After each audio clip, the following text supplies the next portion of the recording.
আসসালামু আলাইকুম প্রিয় দর্শক। আজ সকাল থেকে আমি বাংলাদেশের আমলাতন্ত্র নিয়ে একটু চিন্তা ভাবনা করছিলাম যে আজকে রাতে আমি যে কন্টেন্টটা করি সেখানে আমলাতন্ত্র নিয়ে কিছু কথা বলবো, কিন্তু শেষ মুহূর্তে আমি সিদ্ধান্তটা পরিবর্তন করেছি। আমলাতন্ত্র নিয়ে কাল বলবো, কালকে সকালে আমি যে কন্টেন্টটা করব দুপুর 12টায় পাবেন কালকে, তখন করব। কেন আমি সিদ্ধান্তটা চেঞ্জ করলাম সেটাকে বলি।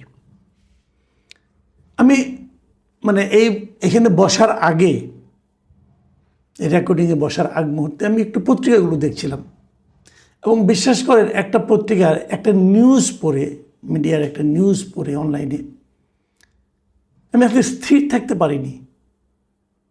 আমার কাছে মনে হয়েছে এই বিষয়টা আপনারাও দেখেছেন, তবে এই বিষয়টা নিয়ে আপনাদের সঙ্গে আমি একটু আমার মতটাকে শেয়ার করতে চাই। আমি একটু বুঝতে চাই যে রাষ্ট্র আসলে কার জন্য। আমি বুঝতে চাই রাষ্ট্রের যে ইনস্ট্রুমেন্টগুলো আছে, বিচার বিভাগ, প্রশাসন, আইন শৃঙ্খলা বাহিনী, এরা আসলে কার জন্য কাজ করে। এদের একমাত্র বৈশিষ্ট্য কি অমানবিক হওয়া? এটা একটা আমি বুঝতে পারছি না। কথাটা কেন বললাম দেখেন, আজকে একজন নারীকে জেলে পাঠানো হয়েছে এবং তার কি অপরাধ, তার কি বিচার হবে না হবে সেগুলো হতেই পারে। তার সঙ্গে সবচেয়ে যেটা বড় পয়েন্ট সেটা হলো গিয়ে তার 1.5 মাস আগে এখন তার একটা বাচ্চা সন্তান হয়েছে, তার একটা কন্যা সন্তান যার বয়স মাত্র 1.5 মাস। এই 1.5 মাসের বাচ্চাকে নিয়ে তাকে কারাগারে যেতে হলো। সিজার হয়েছে তার। আপনাদের এখন আজকাল কিন্তু সবার বাড়িতেই আমাদের মা, আমাদের বোন, আমাদের কন্যা সিজারের মাধ্যমে অপারেশন ম্যাক্সিমামটা সময় হয়। এই মুগদা হাসপাতালে উনি সিজারের মাধ্যমে অপারেশন হয়েছে, মুগদা হাসপাতালে হয়েছে। তার বড় কোনো ক্লিনিকে হয় না, উনি যে বিশাল ধনাঢ্য ব্যক্তি তাও নয়, সরকারি একটা হাসপাতালে। এবং তার বাচ্চাটা বুকের দুধ খায়, তাকে নিয়ে উনি জেলে গেলেন, কারাগারে গেলেন। ওনার সেলাই এখনো শুকায়নি, পেটের সেলাই, উনি ভালোভাবে বসতে পারেন না। ওনার অপরাধটা কি? ওনার অপরাধ তো এখনো প্রমাণ হয়নি। ওনার কিন্তু অভিযোগটা কি একটু শুনেন। আমরা যে জুলাই আন্দোলন হয়েছিল 2024 সালে, আজকের থেকে প্রায় 2 বছর আগের কথা, সেই জুলাই আন্দোলনে ঢাকা বিশ্ববিদ্যালয়ের একজন শিক্ষার্থী তাহমিদ মুবিন রাতুলকে একটা হত্যার প্রচেষ্টা করা হয়েছিল এবং হত্যা প্রচেষ্টার পর সে হাসপাতালে ভর্তি হয়েছিল।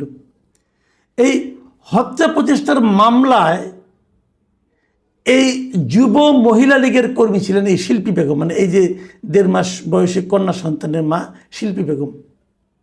উনি একজন যুব মহিলা লীগের কর্মী, কোনো পদধারীও কিন্তু না, উনি কোনো পদেও থাকেন না।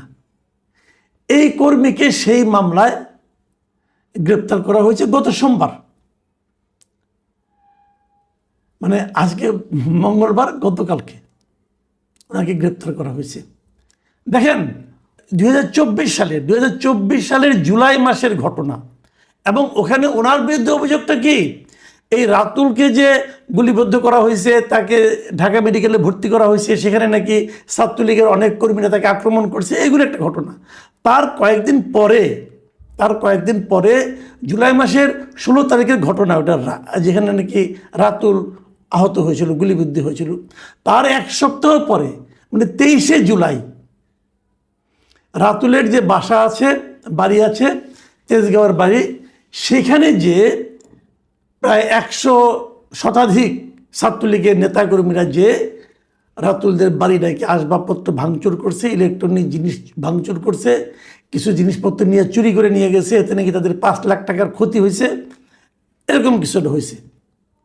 এবং ওখানে রাতুলের বাবাকেও নাকি প্রহার করা হয়েছে। ঘটনা খারাপ, কোনো সন্দেহ নাই, কারা করছে পুলিশ তাদের ধরবে। কিন্তু এই ঘটনা নিয়ে জুলাই হয়েছে, তারপরে জানুয়ারি মাসে, জুলাইয়ের পরে জানুয়ারি মাসে 5 মাস 6 মাস পরে 25শে জানুয়ারি 2025 সালের 25শে জানুয়ারি এই ঘটনাকে কেন্দ্র করে একটা মামলা করা হয়েছে। সেই মামলার আসাদুজ্জামান খান তৎকালীন স্বরাষ্ট্রমন্ত্রী সে সহ 103 জনকে আসামি করা হয়েছে এবং তার মধ্যে 120/30 জনকে অচেনা, তাদেরকে চেনে না, অচেনা তারা, এরকম সহ তাদেরকে আসামি করা হয়েছে। সেই আসামিদের মধ্যে একজন হলো এই শিল্পী বেগম। তাকে এতদিন পরে সেই 2025 জানুয়ারিতে মামলা হয়েছে, জানুয়ারির পর পুরো বছর গেছে, 2026 এপ্রিলে এসে শিল্পী বেগমকে তেজকুনিপাড়া রেলওয়ে কলোনি থেকে পুলিশ গ্রেপ্তার করেছে গতকালকে। ভাবুন একবার, তাহলে ঘটনাটা কি শিল্পী বেগম নাকি ওই যে 120-30 জন লোক যে রাতুলদের বাসায় যে ভাঙচুর করেছিল, 5 লাখ টাকার ক্ষয়ক্ষতি করেছিল, সেই ঘটনায় নাকি শিল্পী বেগম নাকি তাদেরকে নির্দেশ দিয়েছে যে তোমরা এগুলি ভাঙো। শিল্পী বেগমকে যুব মহিলা লীগের 26 নম্বর ওয়ার্ডের একজন কর্মী, মানে খাতা কলমে তার নাম নাই, সে নাকি কর্মী একজন। এই হলো শিল্পী বেগমকে, পুলিশ তাকে ধরে নিয়ে গেছে আদালতে এবং আদালতে নেওয়ার পর তারা বলছে যে এটার জন্য প্রচুর এখন করতে হবে, এই তদন্ত করতে হবে এবং এই তদন্ত কাজ শেষ না হওয়া পর্যন্ত শিল্পী বেগমকে কারাগারে আটক রাখা নাকি বিশেষ প্রয়োজন। এটাই তদন্ত, এই মামলার যিনি তদন্ত কর্মকর্তা তেজগাঁও থানার এসআই শেখ নজরুল ইসলাম, উনি এটা আদালতে বিচারককে বলেছেন যে একে আটকে রাখা বিশেষ প্রয়োজন, একে জামিন দেওয়া যাবে না। আদালতের যিনি মানে আপনার বিচারক, তিনি তার জামিন আবেদন নাকচ করে জেলখানা কারাগারে পাঠিয়ে দিয়েছে। এই হলো পুরো ঘটনা। যাওয়ার সময় শিল্পী বেগম কান্নাকাটি করেছেন, বলেছেন এই বাচ্চা আমি কীভাবে পালবো, বাচ্চাকে তোমরা রেখে দাও। তার ভাই, তার মানে ননদ, তার স্বামী, তার শাশুড়ি, ভাসুর, এরা সবাই আদালতে ছিল, তারাও চেয়েছিল বাচ্চাটাকে রেখে দিতে, কারণ এই 1.5 মাসের বাচ্চা সে কী করে পালবে। তার নিজেরও নাকি হাতে ভাঙা, তার 2টা ছেলে আছে আরও, ওই ছেলের মধ্যে একজন নাকি হাতে ব্যান্ডেজ করা, হাত ভেঙে গেছে, হাড় বেড়ে গেছিলো, ওটার অপারেশন করছে। একটা ফ্যামিলি, যে ফ্যামিলি একজন লোককে যদি আপনি আদালতে নিয়ে যান অথবা কারাগারে নিয়ে যান, সেই ফ্যামিলির উপর ফ্যামিলি মোটামুটি তছনছ হয়ে যায়। আর যদি সেই ফ্যামিলির গৃহকর্ত্রীকে নেওয়া হয় তাহলে এই ফ্যামিলির কী অবস্থা হয়। আবার যদি সেই গৃহকর্ত্রীর একটা 1.5 মাসের বাচ্চা থাকে, দেখুন 1.5 মাসের বাচ্চা সহ মাকে আপনারা সবাই দেখেছেন, তার শারীরিক কন্ডিশন কি হয় আপনারা জানেন। এই বাচ্চাটাকে যে একা লালন পালন করা সম্ভব, সে তাও পারবে না। ওর আত্মীয় স্বজন নাকি বলেছিল এবং উনি নিজেও বলেছেন এই বাচ্চাকে আমি রাখতে পারবো না, বাচ্চা তো মারা যাবে আমার কাছে, তাকে তো আমি পালতে পারবো না। ওরা আত্মীয় স্বজন নাকি বলেছিল যে বাচ্চাটাকে আমাদের কাছে দেন, পুলিশ নাকি তাও নিতে দেয়নি। আমি একটা জিনিস বুঝি না, আমি যে ঘটনা বললাম আপনারা পত্রপত্রিকা পড়ে দেখেন, ছবিও দেখতে পারেন, আপনারা ছবিটা দেখেন, আমি ছবিটা দেখাচ্ছি, পত্রিকায় যে ছবিটা আসছে, আদালতের সিঁড়ি দিয়ে কাঁদতে কাঁদতে শিল্পী বেগম নামতেছে, তাকে ধরে আছে একজন 2জন পুলিশ করে দেখা যাচ্ছে, একজন পুলিশ নারী পুলিশ আছে। আমার মনে হয়েছে যে নারী পুলিশের যিনি আছেন উনি নিজেও বুঝতে পেরেছেন যে কি হতে যাচ্ছে এবং উনি তার মুখটা পর্যন্ত ঢেকে রেখেছেন। এই নারী পুলিশ লজ্জায় নাকি দুঃখে বেদনায় আমি জানি না, মানে আমি আমার মানে এই দৃশ্যটা দেখে আমি পাই রাখতে পাইনি। আমি জানি আমাদের বিচার ব্যবস্থা অনেক ভালো, আমাদের বিচার ব্যবস্থার সুনাম পুরো এশিয়ায় কেবল না সারা দুনিয়াতে ছড়িয়ে পড়েছে এবং আমাদের বিচার ব্যবস্থা, বিশেষ করে নিম্ন আদালতের যে বিচার ব্যবস্থা, এদের সুনাম তো সারা দুনিয়াকে, আমার মনে হয় সৌরজগৎ ছাড়িয়ে গেছে এখন। যারা এত নিরপেক্ষ বিচার করতে পারে, এত নৈর্ব্যক্তিক বিচার করতে পারে, এত রোবটের মতো বিচার করতে পারে, যেখানে কোনো পক্ষপাত দুষ্টতা নাই, একদম যা আইনে আছে তাই তারা করে, এত ভালো বিচারক আমরা।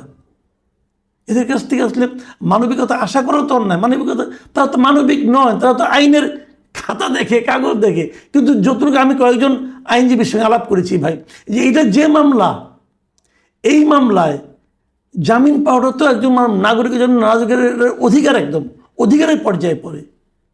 আর তাছাড়া জামিনের ক্ষেত্রে সবসময় কিন্তু এই যে অপ্রাপ্ত বয়স্ক ধরেন অথবা নারী ধরেন বৃদ্ধ ধরেন, এরা তো একটা বিশেষ সুবিধা পায়। আইনে তাই বলে ভাই। যিনি মাননীয় বিচারক, বিজ্ঞ বিচারক, ওনার নাম আমি বলছি না, নাম বলে উনি বলবেন যে ওনাকে আমি ব্যক্তিগতভাবে আক্রমণ করেছি, আমি নাম বলছি না, কিন্তু আপনাকে আমি প্রশ্ন করি ভাই, আপনি কি কোনো সন্তানের পিতা? আপনার সন্তানের বয়স যখন 1.5 মাস ছিল, আপনার স্ত্রীর শারীরিক অবস্থান তখন কেমন ছিল? 5 লাখ টাকা ক্ষতি হয়েছে, আসাদুজ্জামান কামাল আদেশ করলো। আসাদুজ্জামান কামাল যে মামলায় 1 নম্বর আসামি, সেই মামলায় শিল্পী বেগম গিয়ে অর্ডার করে, কামাল সাহেবই অর্ডার করবেন ভাই? মানুষ তো লজিক দিয়ে চলে, তাই না? এই যে মামলার বিবরণটা আপনারা পড়েন, আজকে পত্রিকা আপনারা সবাই পাবে, এটা পড়ে দেখেন, আপনাদের কাছে কেমন লাগে ভাবেন। আমি জানি না সরকার কতটুকু শুনতে পায়, সরকার কতটুকু উপলব্ধি করতে পারে, সরকারের ফিলিংস কি, এটা আমি বলতে পারবো না।